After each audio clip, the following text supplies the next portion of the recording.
বিয়ার শুরুর থেকে গায়ে হলুদ, বেঈমানের অনুসরণ।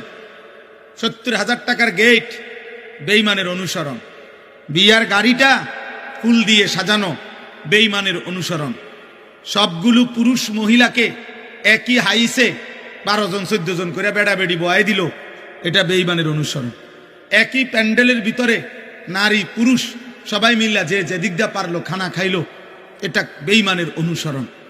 মেয়েটাকে সাজাইতে গিয়ে বরের পক্ষের না হয়তো 50টা ছেলে বারবার ভিতরে দুইটা ভিডিও করছে, ছবি উঠাইছে, এটা বেঈমানের অনুসরণ। মেয়েটাকে যখন ছেলেটার হাতে তুলে দেয়, জামাইয়ের হাতে, চারিদিকের কমপক্ষে 10 ঘরের ভাবি চাচিরা আইসা ছেলেটার হাতে তুলে দিছে, এটা সম্পূর্ণভাবে হারাম, নাজায়েজ। এই মহিলারা তো তার জন্য পর্দা করা ফরজ, তাহলে এটা বেঈমানের অনুসরণ। 3 দিন ধরে ডেকসেট বাজলো, এই বাড়িতে গান বাদ্য হইল, এটা বেঈমানের অনুসরণ।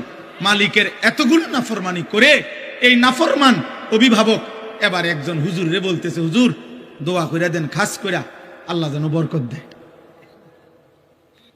আরে জালেম, এতগুলো আল্লাহর নাফরমানি করে তোর আল্লাহ তোকে কি বরকত দিত?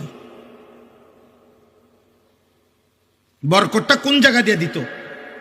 কোথায়? কি ডেকসেটে বরকত দিত, না গেইটে, না বিয়ার গাড়িতে, না প্যান্ডেলের ভিতরে? মানে বরকতটা দিত কোথায় বলেন? একজন বাবা বলেন, প্রতিবাদ করেন, ইনসাফ করেন।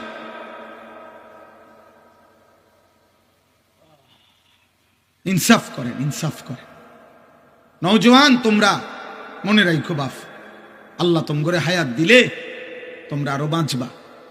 আমরা দোয়া করি আগামী তোমাদের যাদের বয়স 14, 16, 18, 20, 22, 25, আল্লাহ হায়াত দিলে তোমরা আরো 20 বছর, 40 বছর আরো বাঁচবা ইনশাআল্লাহ। তোমরা যে পরিমাণ গুনার নাফরমানি দিয়ে নিজেদের জীবন সাজাচ্ছ, তোমরা আগামী দিনে সুখ খুঁজেও পাইবা না।